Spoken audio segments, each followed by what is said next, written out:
When it comes to quality sleep, Ashley has you covered with top mattress brands at winning prices and with special financing options available.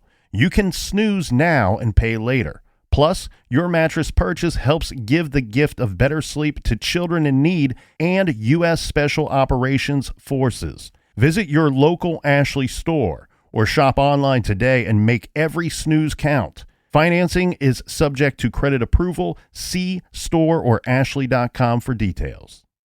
At Consumer Cellular, you get the same exact coverage as the largest carriers, but for up to half the cost. Same thing, up to half the cost. Up to half the cost for the same thing. 50% the money for 100% the same thing.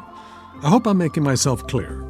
Consumer Cellular. When freedom calls, we're here to answer. Call us at 1-888-FREEDOM. Half the cost savings based on cost of Consumer Cellular single-line 5GB data plan with unlimited talk and text compared to lowest cost single-line postpaid unlimited talk, text, and data plan offered by T-Mobile and Verizon May 2023.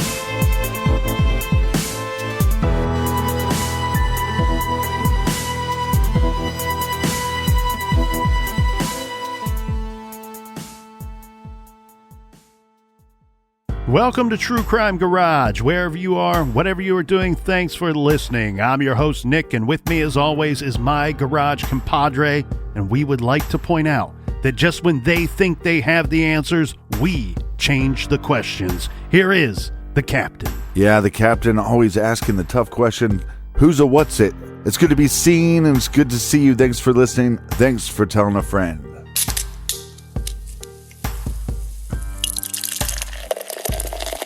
This week we are very happy to be featuring Purple Puffs by Angry Chair Brewing. This is a beautiful fruited Berliner sour with marshmallows, black currant, and blackberries.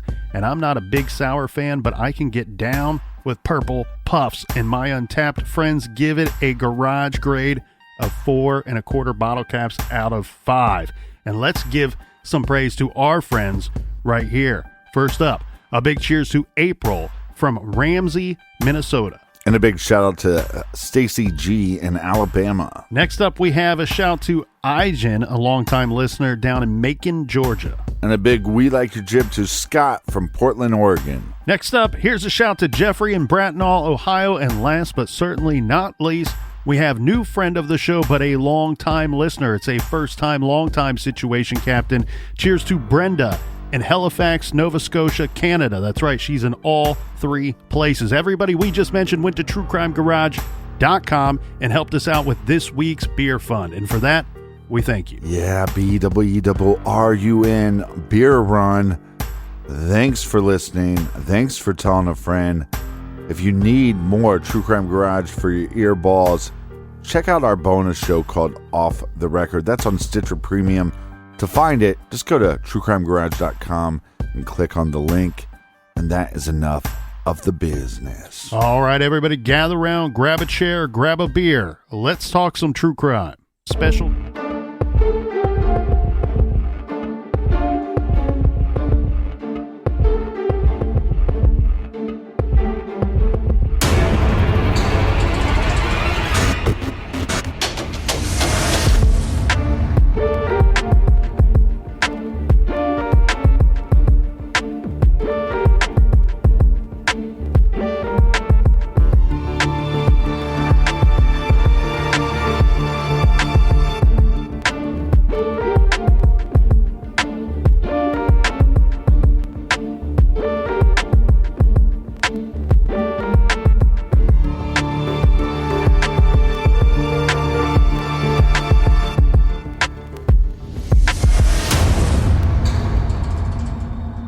In September of 2014, USA Today ran an article about parents who killed their children, or filicide.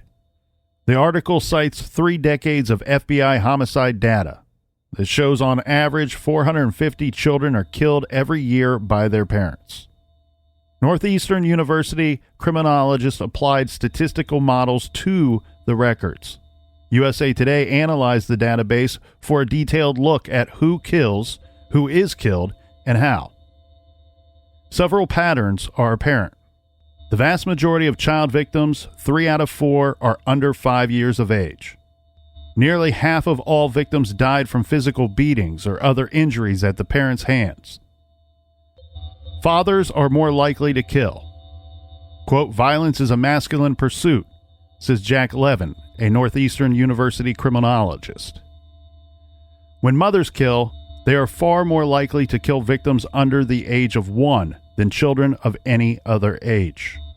Psychiatrists and criminologists say parents who kill their children tend to fit one of 5 categories. A parent suffering a psychotic break. A parent who thinks he is killing out of altruism because he doesn't want a child to grow up without him. A parent acting out of revenge against a spouse or partner. A parent who kills an unwanted child. A parent who kills from neglect or recklessness. Quote, they are all twisted perspectives of love, loyalty, and altruism, Levin says. There are mixed motives in many of these cases. When a parent is accused of killing a child, it dominates headlines and social media. People are fascinated by this, says Sarah West, a forensic psychiatrist at University Hospital's Case Medical Center in Cleveland. It's an unfathomable concept. This week, we examine one of the most highly debated cases to come out of the great state of Texas. A case that had everyone asking, did the mommy do it? Darlie Routier was a young wife and mother of 3, but did she murder 2 of her sons? That will be for you to decide. This is True Crime Garage, and this is the case of Darlie Routier.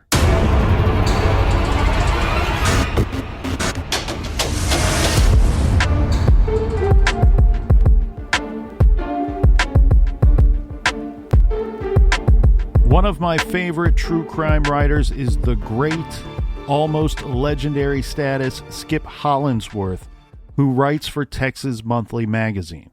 And I'm using some paragraphs from a piece he did for Texas Monthly's special crime issue back in July of 2002.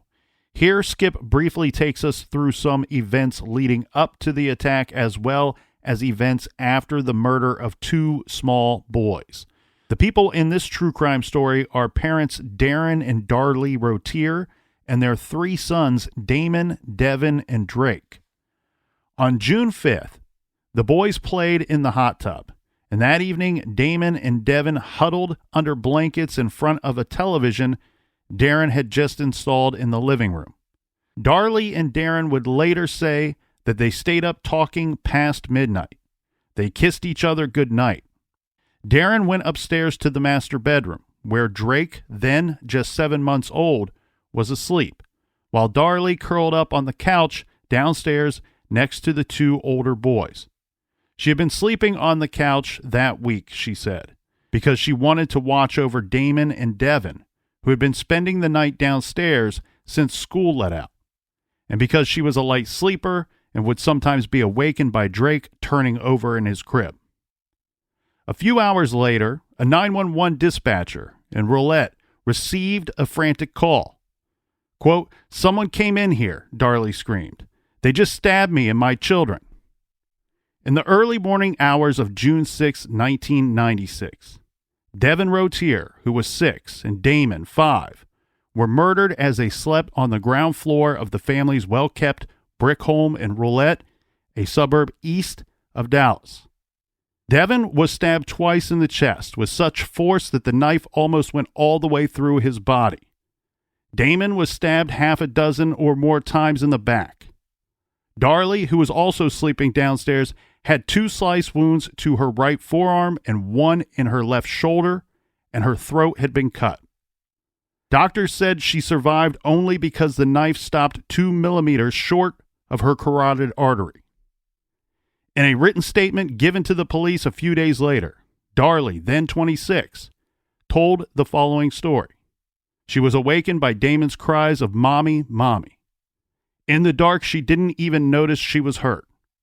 She saw a man moving through the kitchen and followed him as he went toward the garage. When she got to the utility room, she saw a knife and picked it up. Only then, she said, did she return to find Devin and Damon and realize that she had been stabbed too. Darlie's husband, Darren, who was sleeping upstairs with their infant son, Drake, came downstairs after hearing his wife's screams and began administering CPR to Devin. By then, the assailant had disappeared. 12 days after Damon's and Devin's deaths, the police arrested Darlie for their murders. They had no eyewitnesses, no confession, and no motive. What they did have was an intriguing trail of circumstantial evidence that suggested there was no intruder that night. Physical evidence suggested that Darlie had staged the crime. Doctor statements suggested her wounds were self-inflicted. And there was a peculiar scene caught on videotape a few days after the murders. On what would have been Devin's 7th birthday, Darlie drove to the cemetery with friends and family, wished her son a happy birthday, and then sprayed silly string all over his grave. Quote, "Here's a mother who has supposedly been the victim of a violent crime," said Dallas County Assistant District Attorney Greg Davis, the lead prosecutor in the case.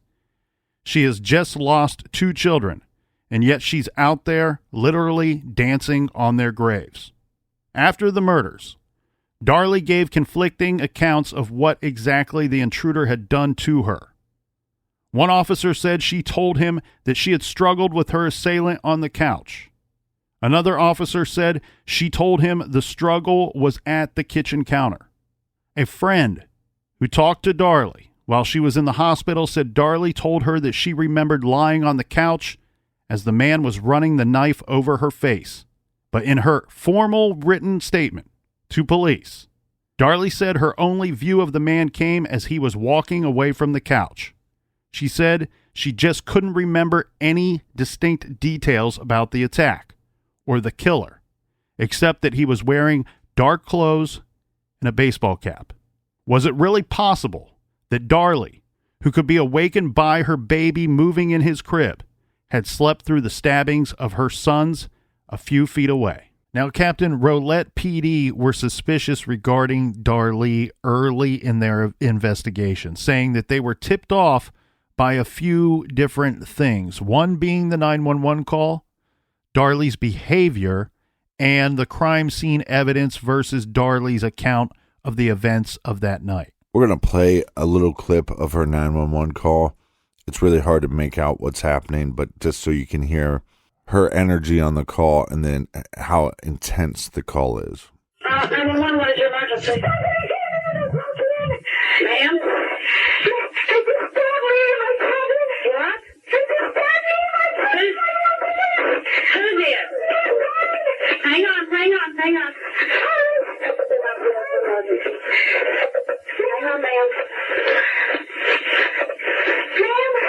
I'm on medical emergency, 681 Eagle Drive.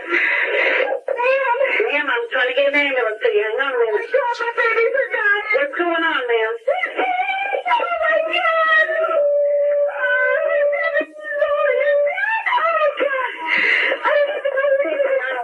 Medical emergency 580 attention 901 medical emergency maybe after stabbing 5801 Eagle Drive by 238 suspect Linda Benson Louisville coming out 232 hey oh my God unit going towards 601 Eagle Drive 5801 Eagle Drive the surface on the phone a child has been stabbed. Ma'am, I need you to calm down and talk to me. 1501 Eagle.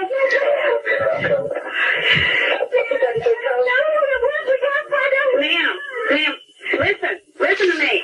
I need you to. Oh my God. Can you take the radio clip? And that was just the brief start of a call that came into the Rolette Police Department June 6, 1996 at 2:31 a.m. And because the police are saying that this is one of the things that pointed them toward Darlie as being their prime suspect in the murder of her 2 sons, I think that we should go through the transcript of that call to see if we agree with their assessment. And reading for the responders will have the captain, and reading for Darlie Routier, you have yours truly. Roulette 911, what is your emergency? Somebody came here, they broke in. Ma'am. They just stabbed me and my children. What? They stabbed me and my kids, my little boys. Who? Who did? My little boy is dying. Hang on. Hurry. Stand by for medical emergency. Ma'am? Hang on, ma'am. Ma'am? Unknown medical emergency, 5801 Eagle Drive. Ma'am? Ma'am, I'm trying to get an ambulance to you. Hang on a minute. Oh my God, my babies are dying. What's going on, ma'am? Oh my God. Thought he was dead. Oh my God. I don't even know. Attention 901, unknown medical emergency, 5801. I don't even know.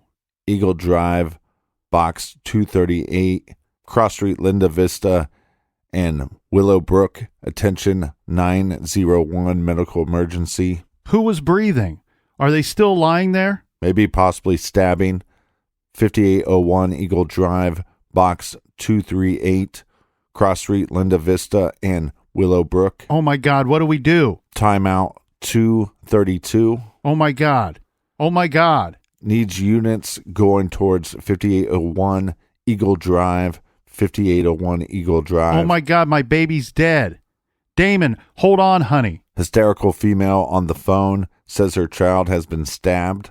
I saw them, Darren. Oh my God, came in here. Ma'am, I need you to calm down and talk to me. Okay. Didn't you get my address? 5801 Eagle. Yes, we need help. Darren, I don't know who it was. We got to find who it was. Ma'am, listen to me. Yes. Oh my God. Ma'am. Yes. I need you to talk to me. What? My babies are dead.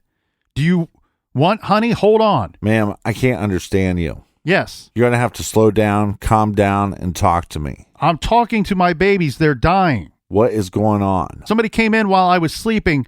Me and my little boys were sleeping downstairs. Some man came in, stabbed my baby, stabbed me. I woke up. I was fighting.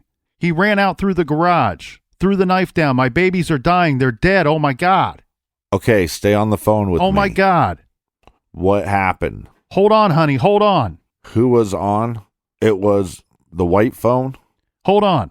They are wondering when we need to dispatch, so I sent a double team. Oh my God. Oh my God. Okay, thanks. Oh my God. Ma'am, who's there with you? Karen. Ma'am?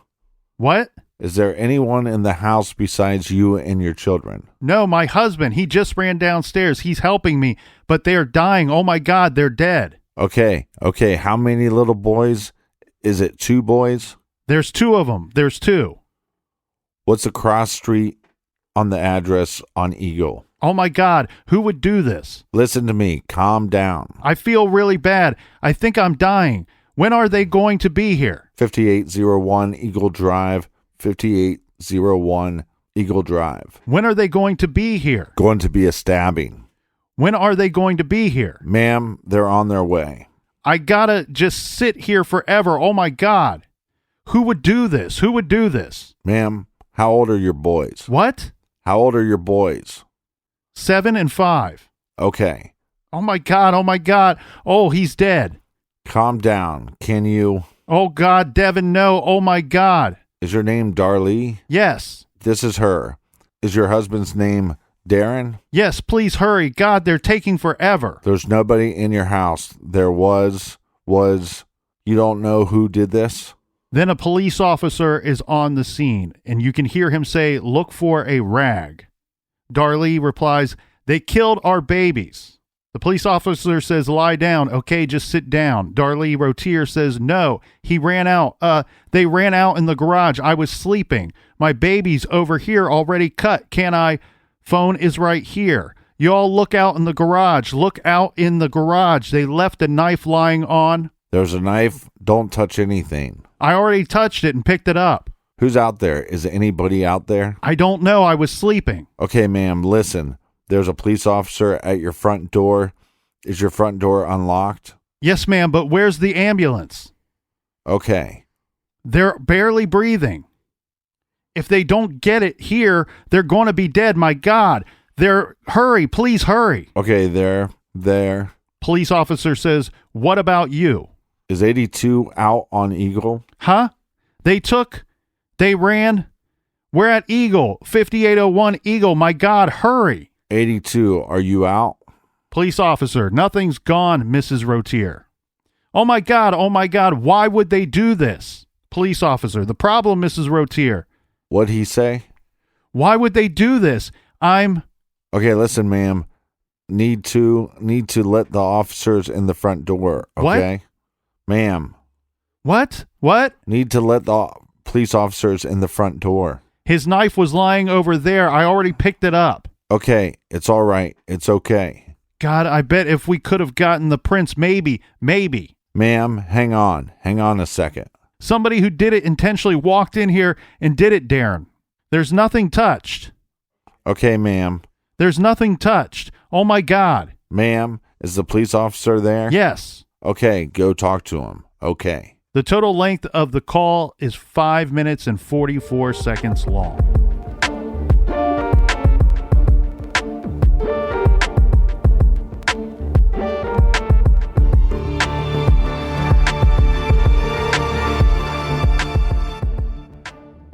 This show is sponsored by BetterHelp. Do you look forward to the holidays? Maybe you struggle with seasonal blues.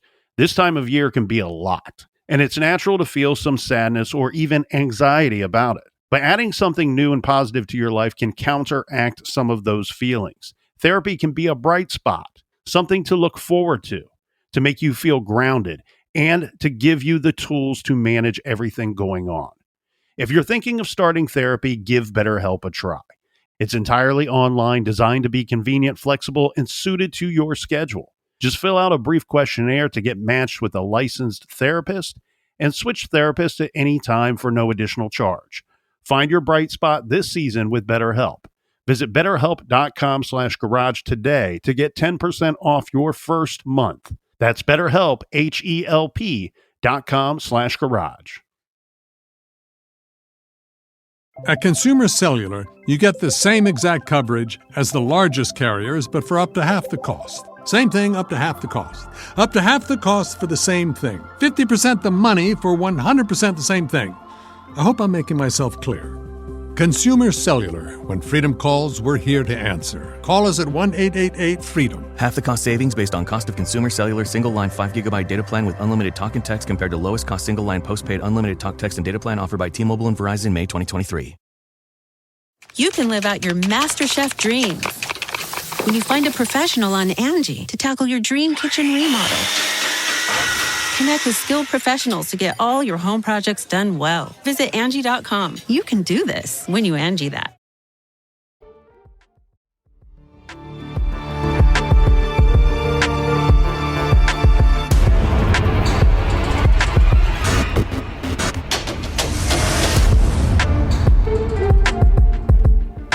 All right, we're back with our great acting skills. Cheers, mates. Cheers, Captain. Speaking of acting skills, ours are not good enough to win a daytime Emmy, obviously, but what's your thoughts, Captain, on Darlie Routier? You've had a chance to actually listen to the 911 call. She's hysterical through most of it.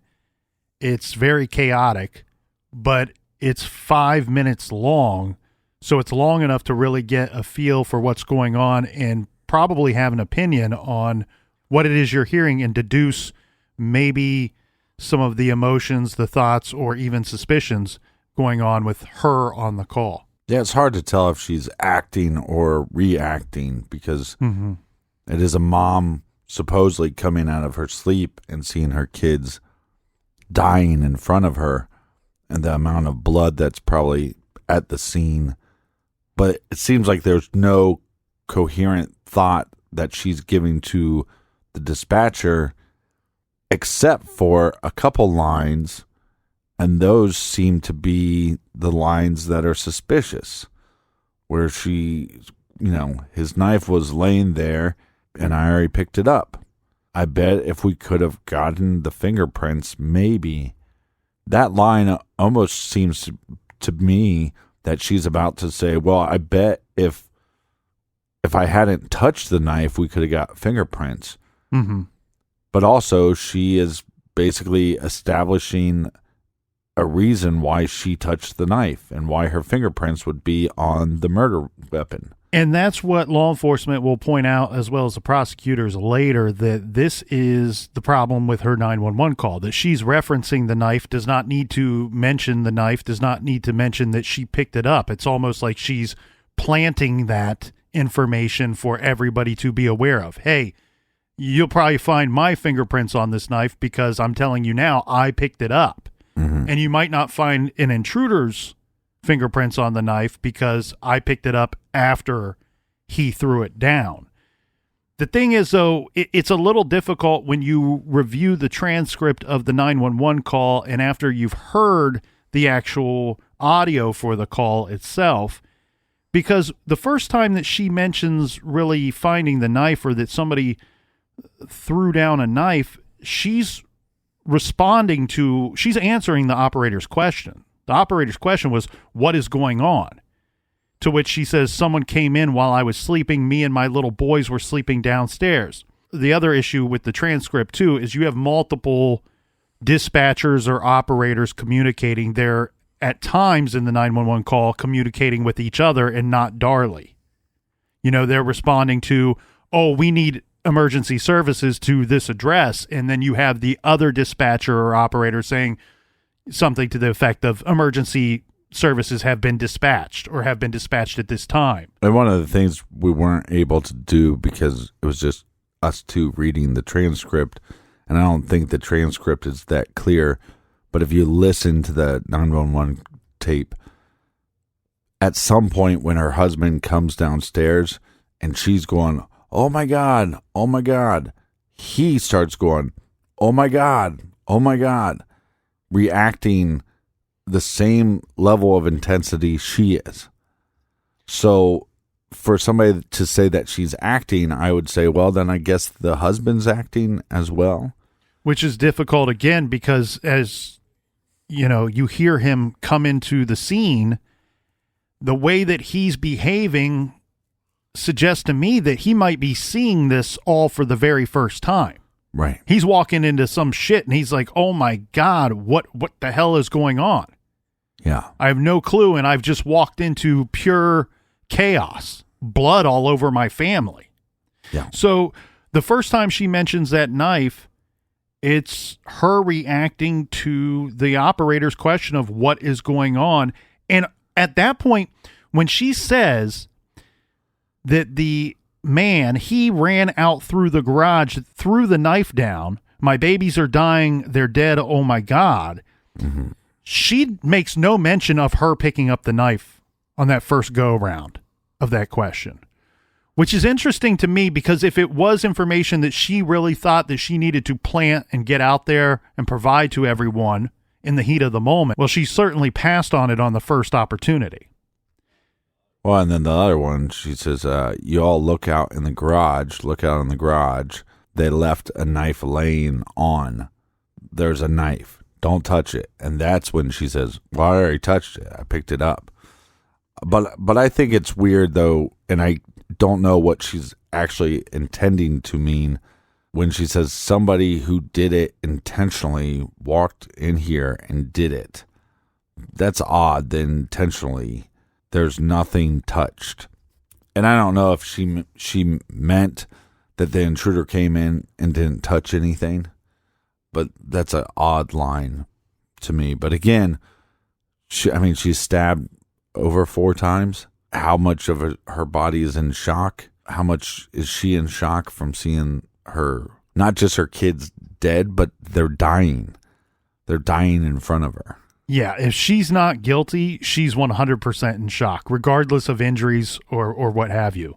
She would be absolutely in shock just at the sight of her children being bloodied like that. And you can hear, let's pretend for a moment that she is in fact innocent. You can hear that she is fully aware, the visuals that she is waking up to and seeing, that she is aware that they are dying. And that's gotta be the complete shock. But to address the first thing that you had mentioned, back to the knife, when it's brought up the second time, as you pointed out, that the information is prompted by the operator. Don't touch anything. Well, I already touched it. Yeah. You know, she doesn't mention touching it until it's brought up by someone else. And then, as you pointed out, I think the difficult thing here is at some point there's a lot going on, and very quickly in the call there's a lot going on, because what you can hear, what I hear anyway, and I'm sure everybody will have a slightly different opinion on what they are hearing and what they believe after reviewing the transcript. What I am hearing, or believe that I am hearing, is that Darlie is trying to give the proper information to the operator, but she's also kind of running and scrambling around the house. I mean, envision this. If she is innocent, she's waking up to the children dying and she's got injuries herself, probably doesn't fully understand what had happened. If she did, in fact, see or chase someone as they were leaving out of the home, there's probably a lot of running around to make sure they're not coming back. But also she doesn't know what happened to her husband or what happened to her newborn. And she's also trying to tend to the children from time to time. I mean, you can hear her kind of checking in on the children, even though we will have officers and people, first responders later, saying that she didn't seem to want to tend to the children, but they weren't there for the early parts of this call. This is very similar of a 911 call to me as the Michael Peterson, where he's talking to the dispatcher and then going back and checking on his wife and then going back and talking to the dispatcher. It seems very similar, but it's tough because I think your gut tells you if they're over dramatic that they're putting on a show, but if they're under dramatic about it, then they're cold hearted.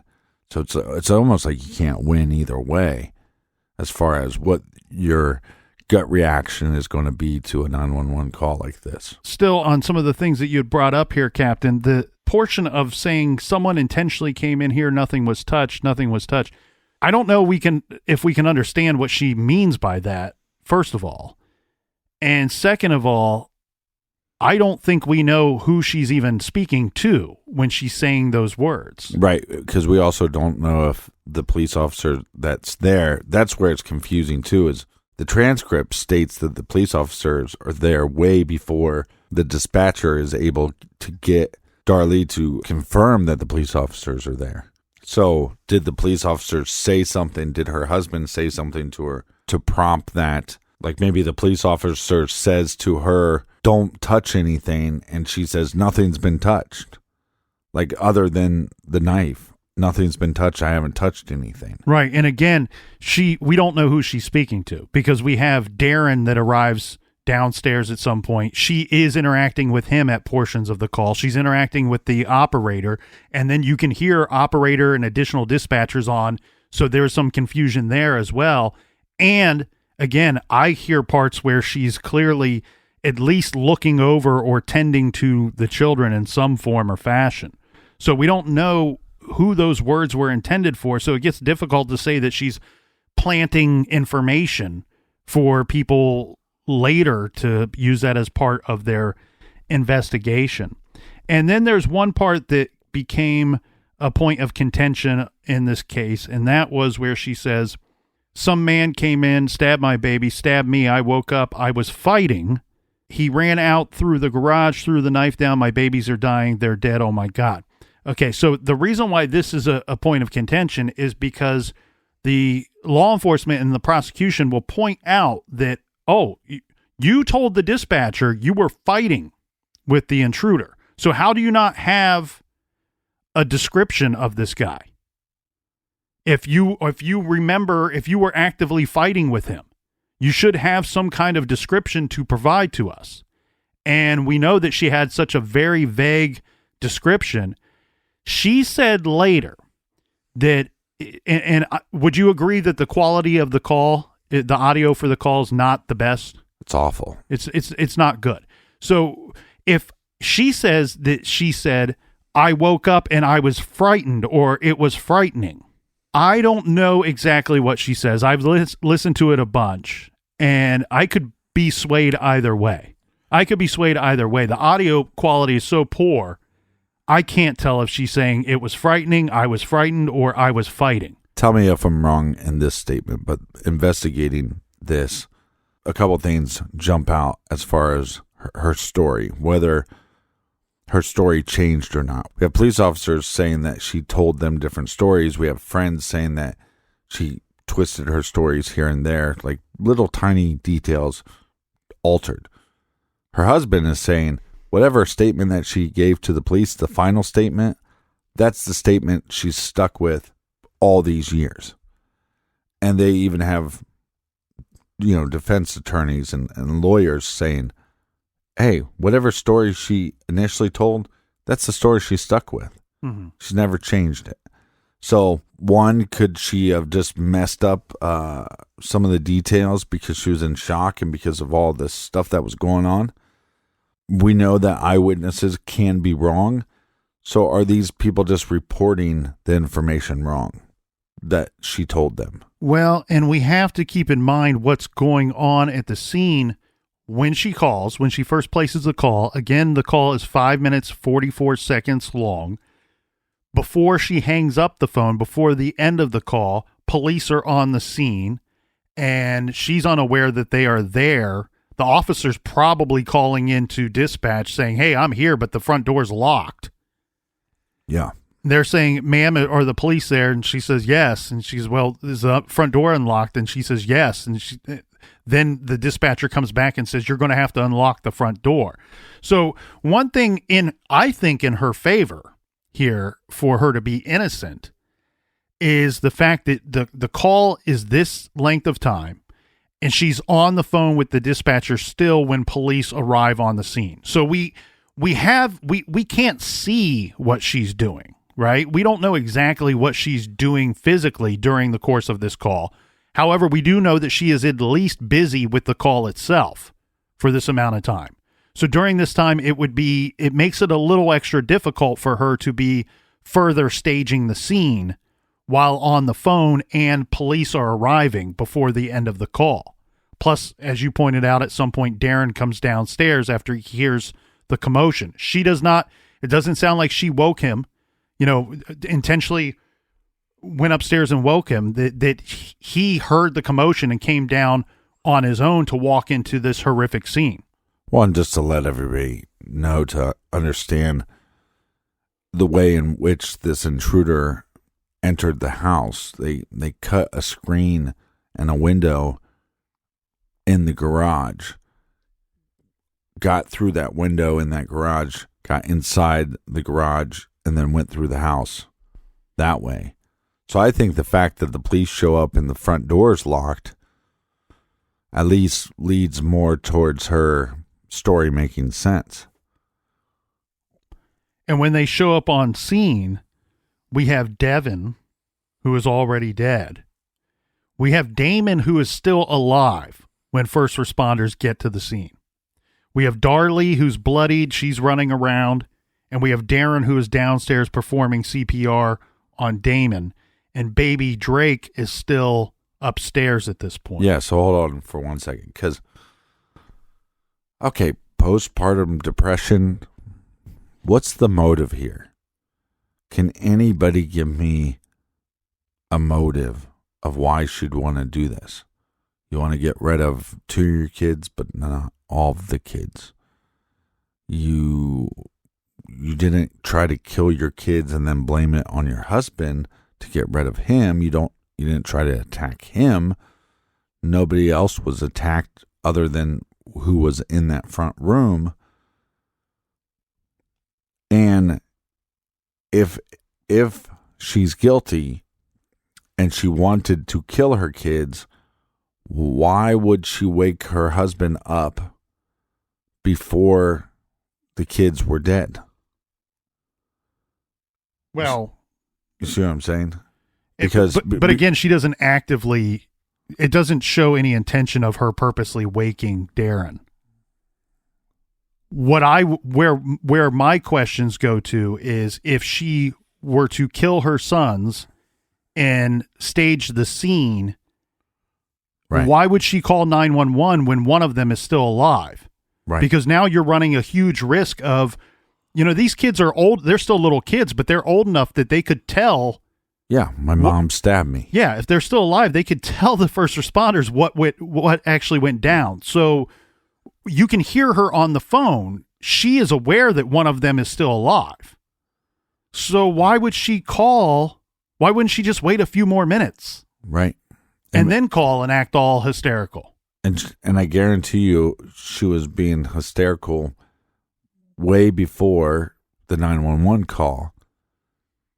And again, that points towards why would you want to wake? I mean, look, you don't know if she's not a medical expert. So if if the purpose was just to kill these kids and to get rid of them, then her husband comes down. But at the time he comes down, aren't both of the boys alive? So that would give two chances for the victims to say, Mom did this. That I don't know. All I can say is that in fact, actually, we do have some evidence toward that thought there, Captain, and we will get into that. A quick little timeline here before we get to what I believe are two very key parts of this whole story, which would be the statements of Darlie and the statements of Darren. Okay, that's going to add us a little more insight into what is actually going on.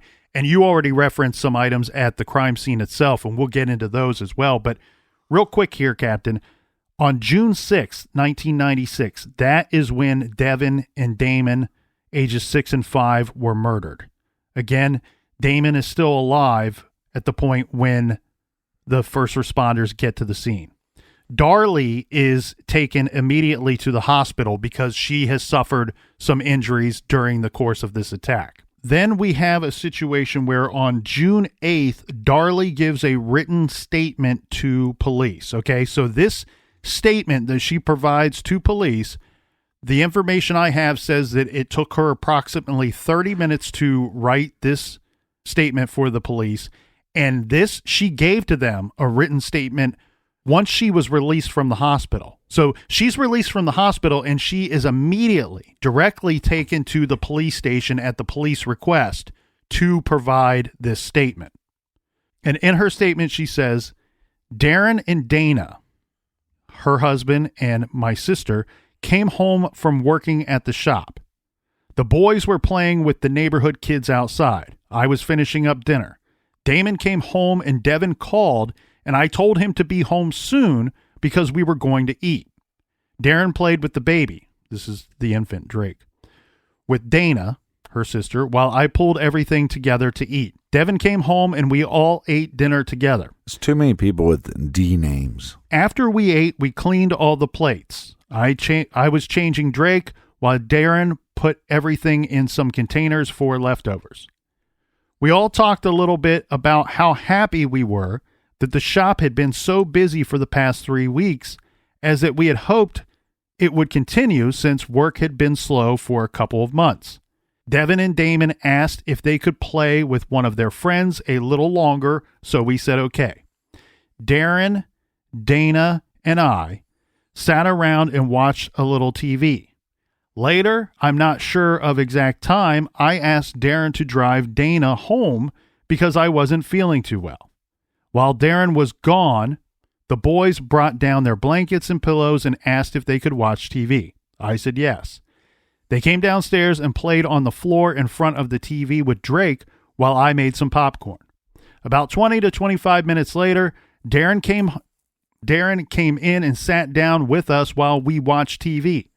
Drake started to get fussy, so I made him a bottle. Soon after, the boys fell asleep. Darren took the baby upstairs and put him in his crib and came back downstairs. We talked about a few problems we were having with the car and the boat and had a few words between us. Since I had the baby, I have been having some depression. I told Darren I was depressed because I hadn't been able to take the boys anywhere because we only had one car.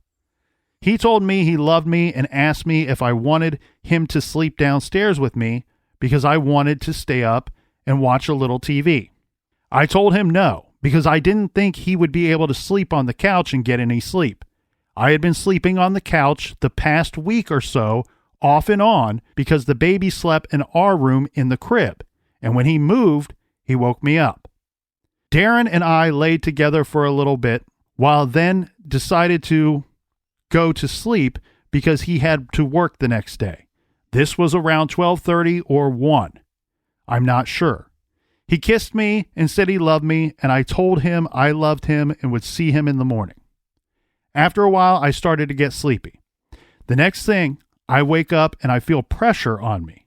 I felt Damon press on my right shoulder and heard him cry. This made me really come awake, and I realized there was a man standing down at my feet, walking away from me. I walked after him and heard glass breaking. I got halfway through the kitchen and turned back around to run and turn on the light. I ran back towards the utility room and realized there was a big white-handled knife lying on the floor. It was then that I realized I had blood all over me, and I grabbed the knife thinking he was in the garage, so I thought he might still be there, and I yelled for Darren. I ran back through the kitchen and realized the entire living area had blood all over everything. I put the knife on the counter and ran into the entrance, turned on the light, and started screaming for Darren. I think I screamed twice, and he ran out of the bedroom with his jeans on and no glasses and was yelling, "What is it? What is it?" I remember saying he cut them. He tried to kill me, my neck. He ran down the stairs and into the room where the boys were. I grabbed the phone and called 911. Darren started giving Devin CPR while I put a towel on my neck and a towel over Damon's back. I remember telling Damon to hang on. Mommy was there. I looked over at Darren and saw the glass table had been knocked halfway off and the flower arrangement had been knocked over. I then stood up and turned around and saw glass all over the kitchen floor. I tried to glance over to see if anything was out of place or if anything was missing. I took a few steps and opened the door and screamed for Karen. Okay, so this is Karen Neal. It's their neighbor and friend. She's also a nurse. I was still on the phone with 911, and I don't recall what all was said because everything was happening so fast. I went back to Damon, and by then he had stopped moving, and the police walked through the door. The paramedics came and tried to work on the children. Darren was screaming, "Who did this? Who did this?" And I started asking if my babies were dead. Darren was crying and said yes. After I just remembered screaming and showing Darren my neck. Darren took me out to the front of the house, and by then Darren ran upstairs to make sure the baby was okay and then handed him to Karen, our neighbor. I remember them holding a towel on my neck and wrapping my arm, and then they put me in an ambulance. Darren got in, but they told him he needed to leave so they could take care of me. I remember we got to the hospital and them telling me they were taking me to surgery. They took off my necklace and put me to sleep. I woke up, and minutes later, the detectives were there making me all kinds of questions. At this same time here, Captain, keep in mind Darlie's been rushed from the hospital directly to the police station to give that statement. We have her husband, Darren. He's now providing a written statement as well at the same time. And his statement reads as follows. We were watching TV in the Roman room, watching movie on HBO. Baby Drake had fallen asleep about 10:30. I took him up to bed in parents' room, put blanket on him, and turned out lights. I went downstairs to talk to Darlie. We talked about the boys not being able to start baseball yet because we were so busy with the baby right now. We talked about the business, bills, and how Darlie was having a hard time with taking care of the babies today. Darlie said she wanted to sleep on the couch because she would sleep better because the baby would keep her awake. The boys were asleep with pillows and blankets on the floor. Devin was asleep face up in front of the TV, and Damon was asleep between the couch and coffee table by the couch Mom was on. So I went upstairs to get her a blanket and pillow and came back downstairs to cover her up. We talked a little more about her going to Cancun with some friends across the street and gave her a kiss goodnight.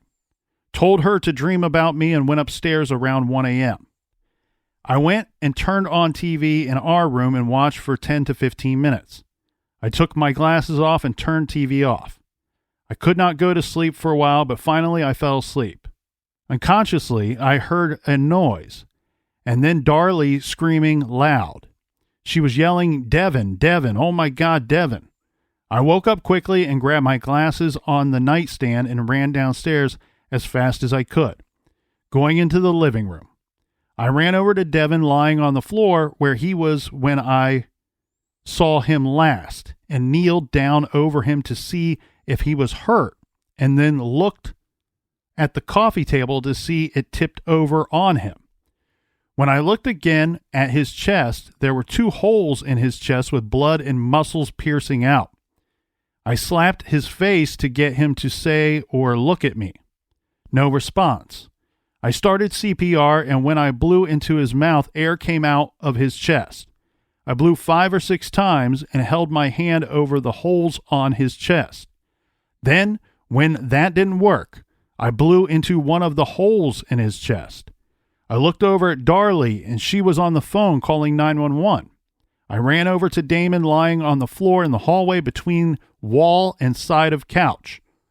He had no pulse, but I could not see any injuries. Police came in, and I told them that my babies were stabbed, and she told them that he went out of the garage. I ran upstairs to put my pants on. I looked over at Drake, was crying, and I felt he was okay. I noticed my wallet left on the floor, and all I could think to do was to go to Karen's house for help. I needed someone to help, and the paramedics when they arrived. I went downstairs, ran out the house, ran across the street to Karen and Terry's door.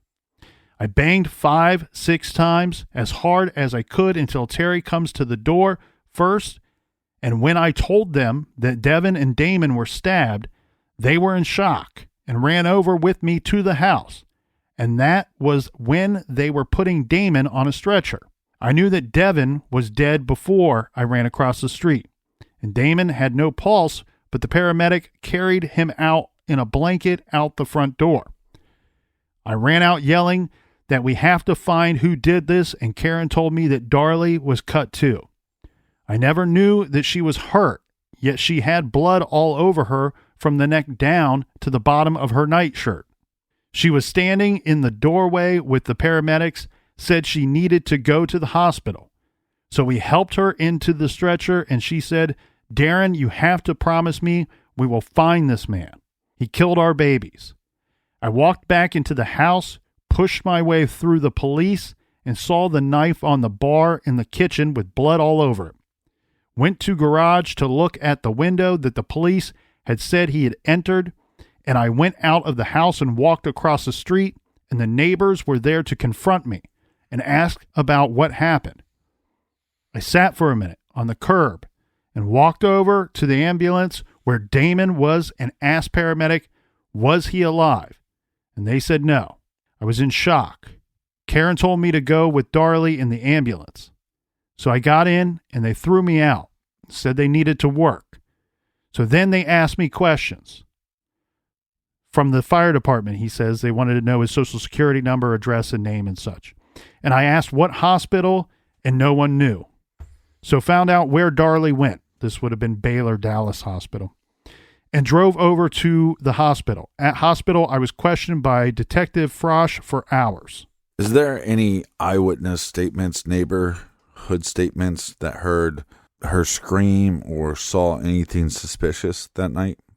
So in reviewing the trial and the testimony of witnesses and such, no. There doesn't seem to be anybody that was aware that something was going on that night until they were alerted by either Darren or police, or, saw the flashing lights and heard the sirens, right? There were plenty of people to have an opinion about Darlie's behavior, what kind of mother she was, and plenty of opinions about the Routiers in general. So to me, Captain, the thing that jumps off both pages here from their statements is they don't seem to line up 100% with each other's statements. And second of all, they don't seem to line up 100% with what it sounded to me like what was going on during the course of the 911 call. Right. Because it sounds like Darlie has the recollection that she may have woke Darren up as she's getting ready to call 911. But to back that up a little bit, his statement does say that he comes in, sees what's going on, reacts to it, and then the first he really sees Darlie after that, she's in the process of calling 911 or already on the phone with them. Now, my general thoughts are this, though, in regards to Darlie's statement and Darren's statement. I don't know that I would fully expect them to 100% line up. No. I mean, this is if they're innocent. It's too much trauma for their stories to line up. This is a whole lot of chaos within a 5 to 6 minute window of time. Yeah, chaos is probably a better word than trauma. And for them to have a full understanding and a point-by-point, blow-by-blow recollection of what went down and how it went down and every second and every minute of what was happening, you know what? To be honest with you, I would be more suspicious of them together if their statements did 100% line up. Yeah, bingo. Because there were 2 days between the time that the murders took place and these statements were given, or a day and a half. I don't know exactly what time of day these statements were given at the police department, but the murders were on the 6th. The statements written by these two individuals individually on the 8th. But the other thing I do want to point out too, because one thing that law enforcement will use against Darlie is that her statement does not line up with what they were seeing at the crime scene. And the problem I have with that is, look, I agree. First off, I agree that her statements do not line up perfectly with some of the physical evidence at the crime scene itself. But her words, they took me to the hospital, they get me there, they take off, my jewelry, my clothing, they knock me out, put me to sleep so they could put me into surgery. Right. Next thing I know, I wake up, she says minutes later, anybody that's ever been knocked out for a surgery will tell you, and I've had this happen twice in my lifetime. I've been put under 2, maybe 3 times, put under and then had a surgery. And you swear to God that you're waking up and you're like, I can't believe you guys work so fast. I was only out like 30 seconds. And then somebody tells you like, no, you were out for a couple hours or you were out for a day. That's one thing that I feel like rings true in her statement there, where she says, they took off my clothes, they took off my jewelry, they put me out, and then I went into surgery. And then I woke up a couple minutes later, or I woke up minutes later, and the police are asking me questions, and then they took me off to the police station. And then we have later where we have people testifying that she was drugged up afterwards, as one would expect, because she's been pretty severely injured, in my opinion. But again, that goes to the opinions vary depending on who you talk to regarding her injuries. Well, and painkillers affect everybody completely different. And so if I was in the hospital for a couple of days and the day I got out, I was still on pain medication, I wouldn't be able to put together my correct thoughts. I mean, I already sound like a stoner and I'm not stoned. I mean, can you imagine if I'm all hopped up on pain pills? And double down on the fact that you were just minutes or maybe hours before writing out this statement, you were in a hospital bed. Right. So here's what the doctor testified to at the trial. Dr. Santos testified that Darlie was given Xanax to treat anxiety, and she was also given Demerol for the pain. This is after the surgery. So she's on Xanax and Demerol and just been whisked away from a hospital bed to the police station to give a written statement to police that, oh, by the way, whatever you write here today, we're going to hold this over your head for the rest of your life. So it's an important document. We're going to use this to either clear you or build a case against you. I want to think that Darlie or her husband was thinking that they're going to take these statements and go over them with a fine-tooth comb to press charges against her.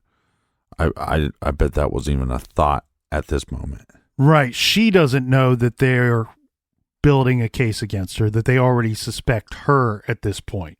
So you say this is 2 days after the murder. To me, that's not enough time to collect all the evidence at the scene, get it tested, for us to know whether or not there was an intruder or not. So it seems like to me, like similar, same year, case 2, John Benet Ramsey. You're coming up with theories, and then you're going to try to prove your theory before the evidence can tell you what happened. Well, and you can't really make Darlie give you a written statement any earlier than this because she's at the hospital, she's under doctor's care, she's knocked out, she's in surgery. But what's a little weird to me is, wouldn't you want to get a written statement from Darren as quick as possible? Why does he get to wait this same amount of time? He's not in surgery. He's not been injured at all in the course of this attack or whatever went down. Well, unless they're afraid, if they say, hey, we need a statement from you, and he gives the statement, and then he tells his wife, well, yeah, I gave the police a statement, and she goes, well, what did you tell them? So maybe that's why they waited. I can agree with that. That would be an idea there. But also, if you don't believe her statements, are you asking for a polygraph test? Well, and again, back to the drugs and her state of mind, or what it could have been at the time of writing the statement, who knows? But again, they are going to hold the statement against her in court. And the testimony by Dr. Santos testified that Darlie was given Xanax to treat anxiety and Demerol for pain. When asked under questioning, says, what all can Demerol make you groggy? Yes. Could general anesthetic, in your experience, lead to confusion? Yes. Can it lead to disorientation? Yes. Can it lead to short-term memory loss? Yes. Would you agree, doctor, that to be questioned sometime before 8 in the morning, let's say 6:05 hypothetically, to be questioned about very serious events at 6:05, 1 hour and 5 minutes after anesthesia being cut off, would you be somewhat suspect as to the response you may receive from a patient? Answer, you may get an unreliable response. Yes. Yeah. Again, but coming up with the theory before you get all the evidence back is irresponsible. And then, on top of that, let's get statements from somebody that we know. See, again, here's my problem with it. It's irresponsible to come up with a theory. You know it's irresponsible to question her when she just got out of the hospital. But I think that was part of their play. Hey, she might not say things correctly, and that's going to work in our favor because now we already created the theory. Now we're just trying to put the puzzle pieces however we want to fit that narrative. Well, I don't necessarily agree with the idea that they are waiting to get her statement and then building the case around her afterwards. I know that it took some time to get that statement. Again, she's in surgery. You can't do anything about that. But they're working the crime scene during this whole time before they're able to get her statement. So they are aware of certain pieces of physical evidence before getting the statement from her. So right, but what I'm saying is not all the evidence is collected, not all the evidence is tested. Evidence is supposed to lead you to a theory, not to have a theory first. So yes, I agree with you. There's been some work at the crime scene that would give you some information, but you didn't wait to get all the information, to get all the evidence, to get everything tested back before you created your narrative, before you created your story of what happened. Which, of course, is certainly possible, but I don't know that we want to say that that's exactly what, in fact, went down, because we don't know when police came up with the narrative that Darlie killed her children or had a 100% case built around her. What you would know immediately going into the crime scene, and what some of the evidence you would know before even having to test it, is you're going to see that the murder weapon, you have evidence to believe before any testing goes down, the murder weapon came from inside the home. So now that makes you a little more suspicious of people inside the home rather than people outside of the home. There was also some indication that with the way that the screen was cut and the way that the screen appeared once police were on the scene, that it only looked like somebody went in the screen but never came back out through the screen. So they were a little testy about the whole idea of, well, this intruder came in this way and then fled back out the same way he came in based off of what they were seeing at the crime scene. They also didn't find anything missing. They didn't find, again, you brought up a good point. One really freaking troubling part of this whole case is motive, right? Yeah. What would be the motive for Darlie to kill her sons, not kill her other son, not kill her husband, and turn the knife on herself? What would be the motive for Darlie to do it? But also, what would be the motive for an intruder to come in and kill these kids and attack her? Well, she had an infant, so, I don't have a lot of understanding of, postpartum depression, but some kind of mental illness could be the reason. That's the only thing that I can see here. I can't see any other motive. But then also, like you said, I mean, we can't say that this intruder came in there just to murder, right? Mm-hmm. The intruder could have came in for a multitude of reasons.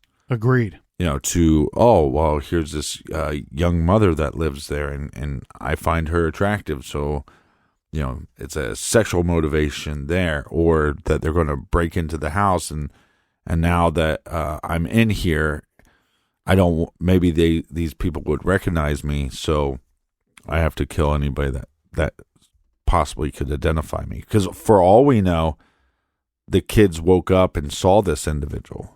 Yeah. So it's very tough. I mean, the motive on either end just doesn't make a lot of sense.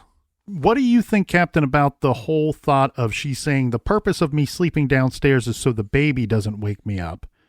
But then, the prosecution and detectives want to know, well, then why didn't you wake up earlier during the attack if you're such a light sleeper? Yeah, I'd question when she was stabbed, and is any of the wounds that she has, would that cause her to black out at any point? Because this neck wound, which a lot of people have tried to state that her neck wound is a flesh wound, I think it was like 2 millimeters away from the carotid artery. 2 millimeters away from killing her. Correct. And that doesn't mean that she did not self-inflict the wound. Is it possible that she fought with this intruder, and because of whether it's being hit on the head, whether it's being stabbed, that she actually blacked out and then came back to? There are experts that have said, and did say during the course of her trial, based off of her injuries, that there's likelihood that she may not recall everything that actually went down. One, based off of the trauma of her injuries, but also the idea that she's waking up into the middle of a situation. So it's a double whammy effect there too. And now I am a light sleeper. I'm not going to consider myself to be any kind of sleep expert, but I will say this. My light sleeping can be an issue for me. There are nights that I miss out on a lot of sleep because of that. I'm not a light sleeper every night of my life. Right. Every day of my life. If I'm sleeping anywhere other than my home, I'm an extremely light sleeper. I'm heightened awareness, whatever. I don't know what it is. It's hard for me to sleep in hotel rooms or be a guest at somebody's home without, I basically just sleep for a couple hours at best. If I'm at home and everything is perfect, everything is right, sometimes I sleep like a rock. And there's not a whole lot of rhyme or reason to why I sleep better some nights and why I sleep not great other nights. A lot of it is based off of how tired I am. One thing we know is she's busy taking care of 3 kids. One of them's an infant. She could have just been flat out exhausted at this point. Right. And one thing that's interesting to me too, and you had referenced narrative a couple of times, there is certainly something going on because we talked about motive. Well, the law enforcement and the prosecution, they are easy and quick to point out motive for Darlie to have committed these murders. And then their argument is, well, there's no motive for an intruder. And I don't think that's correct. I don't think that's right. I can see Tons just of as many motives. until you catch the guy, again pretending that she's innocent, until you catch the guy or identify who it could be, you may not know the motive of that individual for their actions. And I think there's equal amounts, like you were saying, equal amounts for both possibilities. If Darlie did it or if, in fact, there was an intruder, an equal amount of motives. Well, again, I think it always drives me nuts when we're having conversations about a possible intruder and they go, well, nothing was taken. It's like, well, maybe they didn't get a chance to, and that's why there was a murder. And maybe the person is technically not a murderer. They're a thief. But because somebody could identify them, they became a murderer. One troubling thing to me, though, Captain, is it would have taken a bladed weapon, let's say. It would have taken a blade to cut through that screen. And police will quickly tell you that in this scenario, it makes zero sense to them because most of the time burglars, which I actually don't think that there was a burglar. All right. If we're going to pretend there was an intruder, I don't think looking for valuables was the motive here for going into the home. Uh-huh. So police will be quick to point out that most of the time a burglar will not bother to cut a screen. They will just simply remove the screen, as it's normally fairly easy to do. In this case, it would have been easy to do. And they just hop in the window and hop back out or leave through a door on their way out. But if it would have been a burglar, that's a whole different kind of criminal. A burglar comes into a home, sees people in there that they want to burglarize the home when no one is there. They pick a home that they think that they could either get in and get out real quick, smash and grab, or smash and grab and nobody's there. They don't have to bother with anybody. Mm-hmm. A burglar would have came into the home, seen her and or the children, and then just turned around and left. That's what a burglar would have done. If in fact it was an intruder that attacked this family, there was a different motive for going into that house altogether. But one thing I keep coming back to that's troublesome for me and goes against Darlie's case that she's innocent is it would have taken a blade to cut through that screen. That's everything that they've told us from the test that they conducted on that screen. Mm-hmm. So why, if I already have a blade on me to cut the screen to get into the house, am I picking up a blade from inside the house to murder these people? No, I agree. And I would like to know how they know for sure that this knife came from inside the house. Was it a part of a set? Yeah, it's part of a set. It would have been taken from a butcher block that was inside the home. And to take it a step further, because I have like random knives, and so that's why I wondered: is it possible that it's not from a set, and they thought it was from like just a random knife from a drawer or something? Yes, exactly. A lot of people just have a drawer full of knives that they've collected somehow throughout the years, gift or something they purchased themselves, and it's a hodgepodge of what you have. Maybe the colors don't match up. Maybe you have a lot of the same kind of blade and you're missing other specifics. But this was taken from a butcher block, and it was to take it a step further, though, too. I could find nowhere that Darren or Darlie were disputing that the knife came from inside the home. Right. They're not saying, no, it wasn't our knife. In fact, it seems to be agreed upon by all parties that the knife did, in fact, come from inside the home. But if I'm breaking into a house, hypothetically, and I use a pocket knife or I use a box cutter, and then I go into the house and I put that back into my pocket, and then I'm startled by maybe a kid waking up or seeing people laying there, you reach for the closest item. Right. So, and based off that, it makes sense because from the garage, you have to go through the kitchen. And in that kitchen area, you'd see the people that were in the family room. Also, I'd like to paint a picture of a sophisticated criminal for you. A sophisticated criminal would enter that home. And again, this would be for motives that are well beyond the scope of burglarizing the home. I do not know the exact, the windows and stuff for this house. I've seen the outside of the house and portions of the inside. But one question I keep coming back to is if there were someone outside of the home looking to break into a home and then rape a female victim inside. Right. Think about the way that they described everybody going to bed. If you're a rapist and you're outside looking in through the windows, peeking in to see if you could, if there's a potential victim inside, maybe you don't know the house. Maybe you do not know the people inside or who the home belongs to.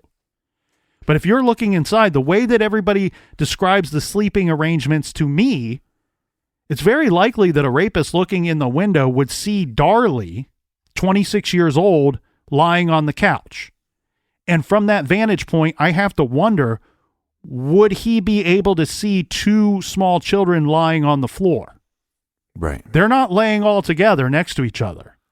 The boys are on the floor. She's in the couch. Husband upstairs. You don't see him at all if you're peeking in the window.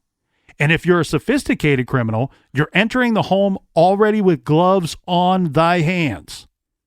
And you know what you don't want to leave at the scene is a weapon that you brought with yourself. So use your box cutter or your pocket knife to cut the T into the screen outside, go in through the garage, through the utility room, into the kitchen. Well, and also knife block right there. I'm going to use one of their knives to threaten my female victim. Whether my intention is to kill her or not, I'm using one of their knives because if I leave it here, it doesn't lead back to me. They can't trace this knife back to me. I have gloves on my hand. Yeah. And have you ever tried to cut a screen, the screen part of a window? Dozens of times, yes. But there's also a possibility that there wasn't a cut at all. The way those things are made, once you start like a rip in that screen, it's going to stay in a straight line. And then if I rip it to the other side or pull it back to the other side, you could depend, as long as there's some kind of hole or some kind of damage to that screen, you could easily rip a T into that screen without using a knife. Exactly. And then you have to wonder, would the crime scene analysis, would they be able to determine by looking at it if it were in fact cut or torn? Yeah, torn or you use your keys to make those the initial incision so you could rip the screen. Their stance has always been in regards to the screen that it was cut in the shape of a T. So somebody would have made a horizontal cut, and then in the center of that, roughly in the center of that, made a vertical cut down. There's so many reasons that this case is so frustrating, but one, if she is guilty, what the heck is the motive? Because at least I can come up with a couple plausible motives that make sense if there's an intruder.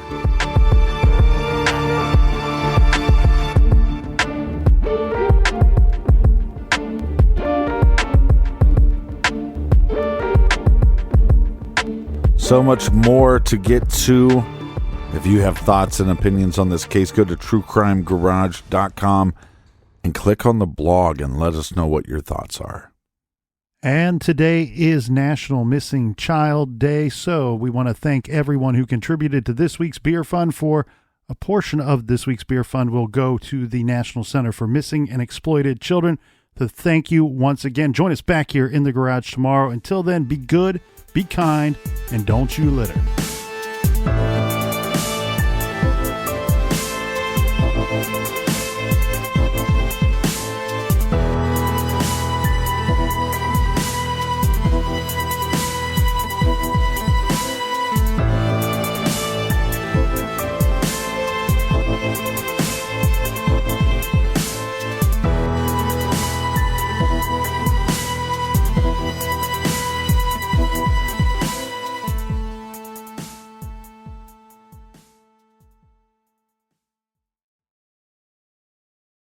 You can start your day off right when you find a professional on Angie to get your plumbing right first.